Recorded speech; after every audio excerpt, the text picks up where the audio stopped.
పెళ్లికి ముందు లైంగిక సంబంధాలపై సుప్రీంకోర్టు సంచలన తీర్పు వెలువరించింది. వివాహానికి ముందు శారీరక సంబంధం పెట్టుకున్నంత మాత్రాన క్యారెక్టర్ను తప్పుపట్టలేమని న్యాయస్థానం స్పష్టం చేసింది.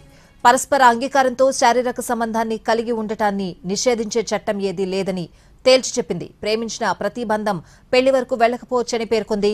గజ్వేల్కు చెందిన గాజుల తిరుపతి అనే వ్యక్తి కేసులో అత్యున్నత న్యాయస్థానం సంచలన తీర్పిచ్చింది.